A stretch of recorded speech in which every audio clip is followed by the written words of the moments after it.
everyone, welcome back to my channel, or welcome to my channel if you're new.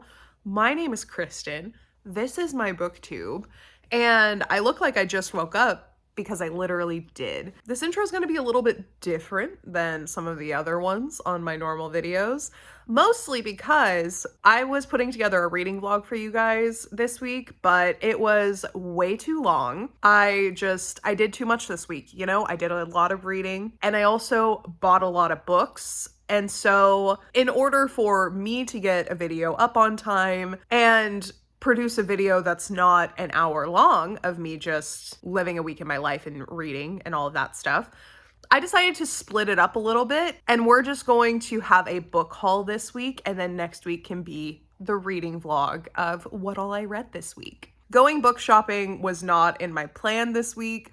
I had no intentions of heading to Half Price Books at any point, but I was working from home on Thursday and really wanted to look for one book in particular.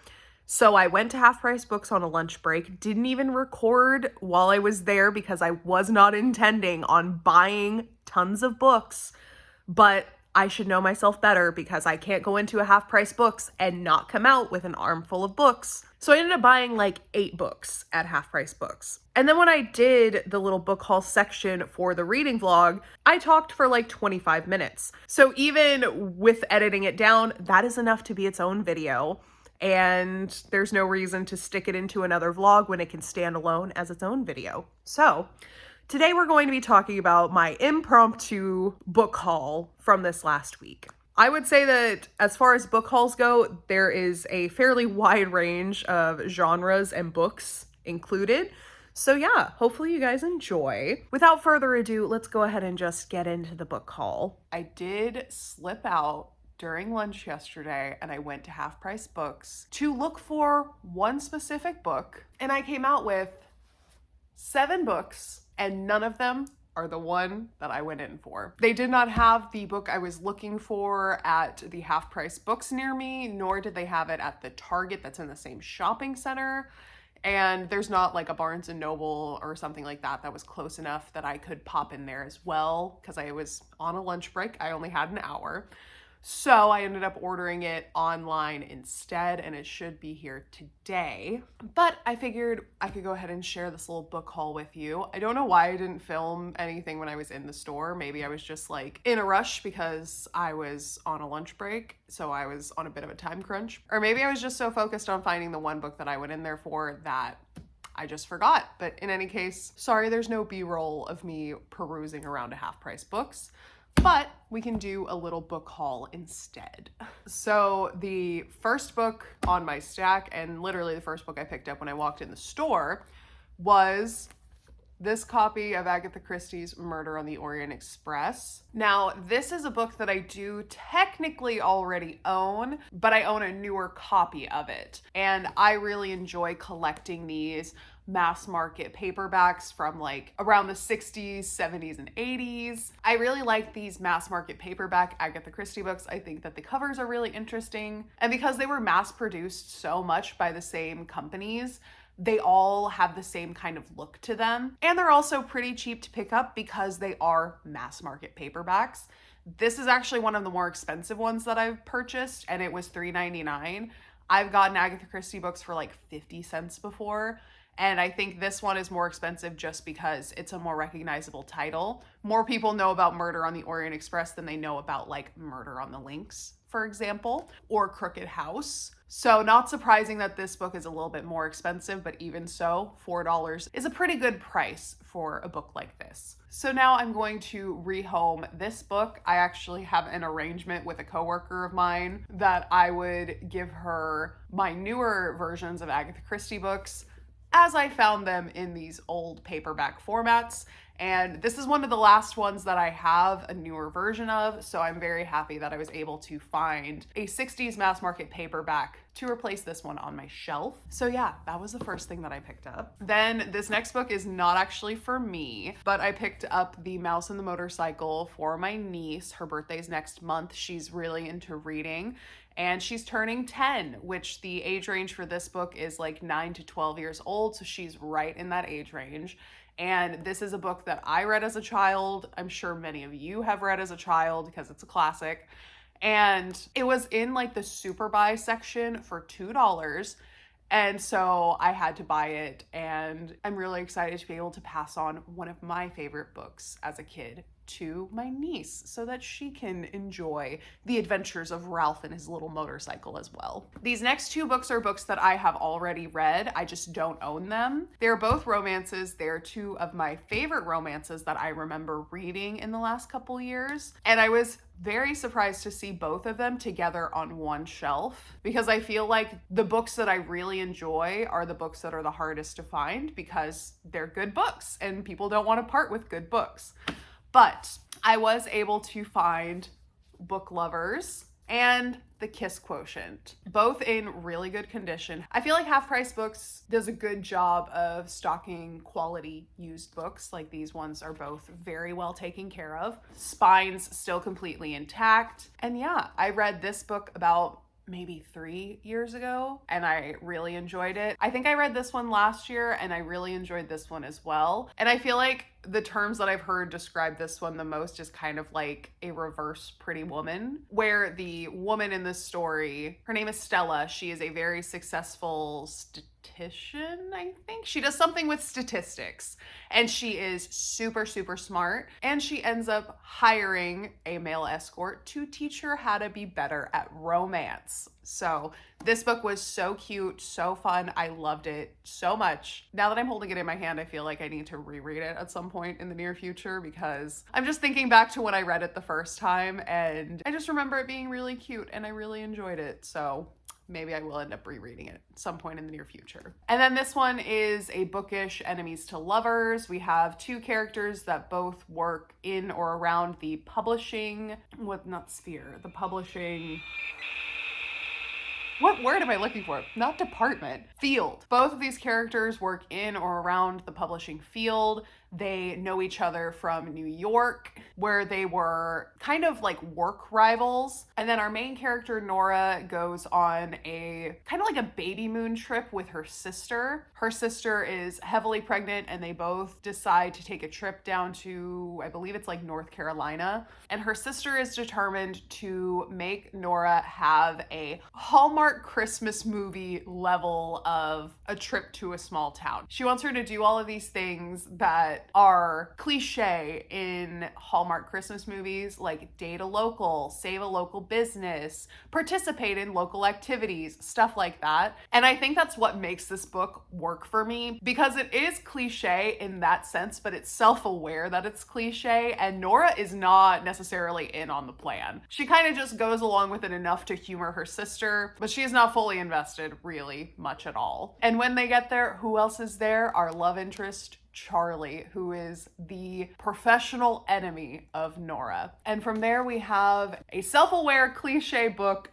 that is enemies to lovers, but with two book nerds. And I really enjoyed this book. I was just talking about this book the other day with a coworker, saying that I think that this might be one of my favorite, if not my favorite, romances that I've ever read. I was so invested in this book when I read it the first time. I finished it very quickly. I related to the characters, and I really liked Nora and Charlie together. So when I saw it in the store, I had to pick it up because I do not own a physical copy of it.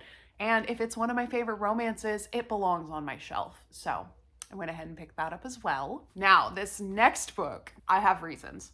So the next book that I got was November 9 by Colleen Hoover. I don't know if I've talked about it on here before. I have read 2 Colleen Hoover books before. She's not my favorite. I just can't get over her writing style. Do I want to say that? To me, her writing style gives Wattpad fan fiction, and it just reminds me of being a teenager and reading like terrible stories that were written by other teenagers on the internet. And I read those for free. I paid for this book. I wanted to do a book review of a book that is popular that I don't think I will necessarily like. And so that's where this book comes in. I read It Ends With Us, and I read Verity, and I was not a huge fan of either of those books, but those two books are so popular on like Book Talk and stuff like that, and I wasn't doing my YouTube channel at the time, so I couldn't make a video about either of them. I could only rant to my friends. So I figured since I was at Half Price Books, I should check out the Colleen Hoover section because the woman is everywhere. She has so many books, and I literally see them if I set foot in any store that sells books. So I knew that they would have some, and boy, did they have a plethora of a selection. So I stood there and I read a couple of the synopses on the back of the books, and this was the one that seemed like it had the most ridiculous plot. So I picked this one.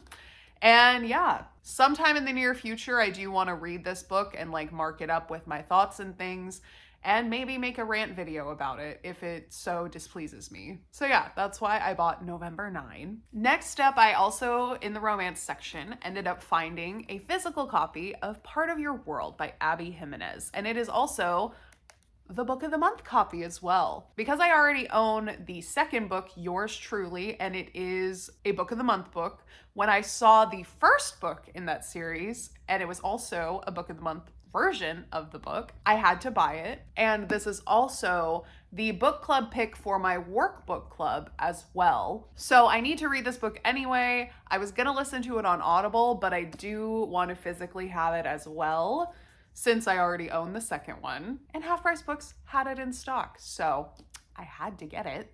And the last book that I picked up at Half Price Books yesterday was Roots. Now, I don't know how familiar people are with this book in this day and age, because this book was originally published in the 70s. The full title of this book is Roots, The Saga of an American Family. So what I know from this book is that it follows the main character, Kunta Kinte, as he is taken from his home in Africa, sold into slavery, and brought to the US. And this book follows him and his subsequent generations of his family. I believe it's about 6 generations. And this book was actually inspired by the author, Alex Haley's own research into his family history. And this book also was turned into a TV miniseries in 1977 that starred LeVar Burton, the Reading Rainbow guy, as Kunta Kinte. And the TV miniseries is something that my mom and grandma have talked about since I was a child. I've always grown up hearing things about Roots, how good Roots was, how there was no streaming services or even DVRs to where you could pause Roots, and it was like such a big thing that you had to be there when it happened, when it aired, so that you could see Roots and you could talk about it with people. So I've heard so much about the Roots miniseries from the 70s. It is still brought up periodically, and it's something that I've always been curious about. And so when I saw the book in Half Price Books, I took it as a sign that I needed to own it. It is a behemoth of a book. It is like 900 pages, and funny enough, it is about the same length as the book that I went in there to get, because the book that I was looking for was Midnight Sun. That and the Colleen Hoover book were going to be the 2 rage reads that I was going to pick up while I was there, but they didn't have Midnight Sun, so I couldn't do that. So I got all of these books instead, and I even made jokes to like friends and family that, you know, only I would go into Half Price Books looking for a Twilight book, aka Midnight Sun, and come out with Roots, a historical fiction about slavery and the struggles of being an African American. So yeah. Get you a girl that can do both, I guess.